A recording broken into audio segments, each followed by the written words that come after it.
कांग्रेस महासचिव सांसद राहुल गांधी ने सद्भाव यात्रा में शामिल होकर देश में प्रेम, भाईचारे और एकता का संदेश दिया। उन्होंने कहा कि समाज में बढ़ती नफरत और विभाजन की राजनीति को केवल मोहब्बत और सद्भाव से खत्म किया जा सकता है। कांग्रेस कार्यकर्ताओं ने भी यह संकल्प दोहराया कि वे लोगों को जोड़ने और सामाजिक सौहार्द मजबूत करने के लिए लगातार काम करेंगे। पार्टी का कहना है कि देश में नफरत के माहौल के बीच कांग्रेस मोहब्बत की दुकान खोलने की सोच के साथ आगे बढ़ रही है। कांग्रेस सांसद राहुल गांधी ने भाजपा पर गंभीर आरोप लगाते हुए कहा कि मध्य प्रदेश, हरियाणा, महाराष्ट्र, बंगाल और असम के चुनाव चोरी किए गए। उन्होंने दावा किया कि सत्ता पक्ष को लगता है कि उन्हें कोई रोक नहीं सकता, लेकिन अब जनता जवाब देने के लिए तैयार है। राहुल गांधी ने कहा कि लोकतंत्र और संविधान की रक्षा के लिए विपक्ष लगातार संघर्ष कर रहा है। उनके बयान के बाद राजनीतिक माहौल और गर्म हो गया तथा सियासी प्रतिक्रियाएं भी तेज हो गई हैं। गृह मंत्री अमित शाह ने एक भावुक संबोधन में भाजपा के 321 कार्यकर्ताओं को श्रद्धांजलि दी, जिन्होंने पार्टी के लिए अपने प्राणों की आहुति दी। कार्यक्रम के दौरान अमित शाह की आंखें नम दिखाई दी और उन्होंने कहा कि इन कार्यकर्ताओं का बलिदान भाजपा कभी नहीं भूलेगी। उन्होंने सभी दिवंगत कार्यकर्ताओं और उनके परिवारों को नमन करते हुए कहा कि पार्टी आज जिस मुकाम पर पहुंची है उसमें इन समर्पित कार्यकर्ताओं की सबसे बड़ी भूमिका रही है। अमित शाह ने 2016 में 3 विधायकों से शुरुआत 2021 में 77 तक पहुंचने और 2026 में मुख्यमंत्री बनने का विश्वास जताया है। राजद नेता तेजस्वी यादव ने महिला आरक्षण और महिला सशक्तिकरण को लेकर भाजपा और एनडीए सरकार पर तीखा हमला किया। उन्होंने आरोप लगाया कि सरकार और गोदी मीडिया केवल महिला आरक्षण की बातें करते हैं, जबकि जमीनी हकीकत अलग है। तेजस्वी ने कहा कि बिहार सरकार में महिलाओं को पर्याप्त राजनीतिक प्रतिनिधित्व नहीं मिला और मंत्रिमंडल में 33% आरक्षण का पालन नहीं हुआ।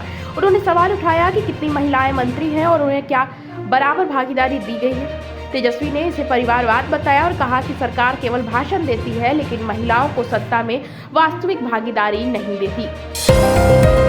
सपा सांसद डिंपल यादव ने पश्चिम बंगाल में मतदाता सूची से लाखों नाम हटाए जाने के मामले पर भाजपा सरकार पर गंभीर आरोप लगाए हैं। उन्होंने दावा किया कि करीब 27 लाख वोटर नाम सूची से हटाए गए और यह कार्यवाही विशेष वर्गों को प्रभावित करने के लिए की गई।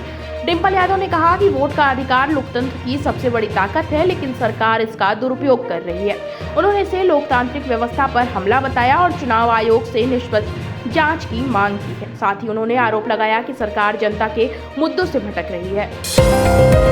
उत्तर प्रदेश के मुख्यमंत्री योगी आदित्यनाथ ने पश्चिम बंगाल के मुख्यमंत्री के रूप में शपथ लेने पर शुवेंदु अधिकारी को हार्दिक बधाई और शुभकामनाएं दी।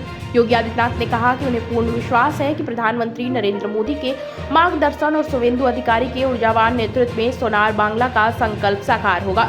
उन्होंने आशा जताई कि बंगाल सांस्कृतिक, आध्यात्मिक और आर्थिक विकास के लिए नए दौर में प्रवेश करेगा।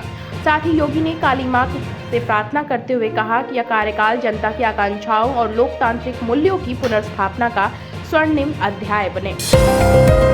पूर्व मुख्यमंत्री अखिलेश यादव ने चुनावी व्यवस्था को लेकर बड़ा बयान देते हुए कहा कि देश में मल्टी लेयर इलेक्शन माफिया सक्रिय है और उससे मुकाबला करना सभी लोकतंत्र समर्थक लोगों की जिम्मेदारी है।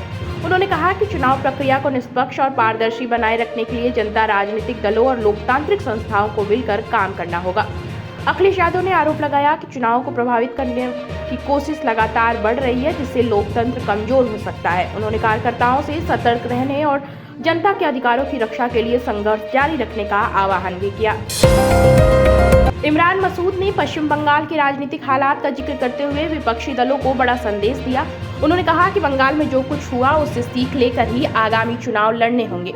इमरान मसूद ने कहा कि यदि अभी भी नासमझी और बिखराव के साथ चुनाव लड़ा गया तो परिणाम पहले जैसे ही रहेंगे। उन्होंने विपक्षी दलों से मतभेद भुलाकर एकजुट होने की अपील की और कहा कि भाजपा जैसी मजबूत राजनीतिक ताकत का मुकाबला करने के लिए दिल बड़ा करना पड़ेगा। उनके बयान को विपक्षी एकता और रणनीति से जोड़कर देखा जा रहा है।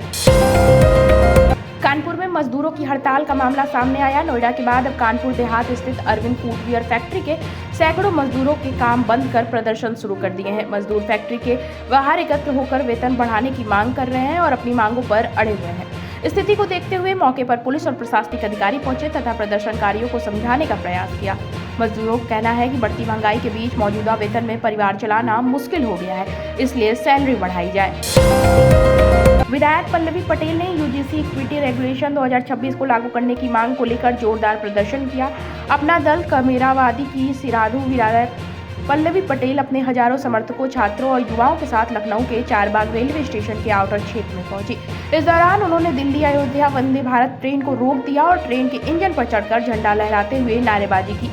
प्रदर्शन के दौरान कई समर्थक रेलवे ट्रैक पर बैठ गए और चक्का जाम की स्थिति बन गई।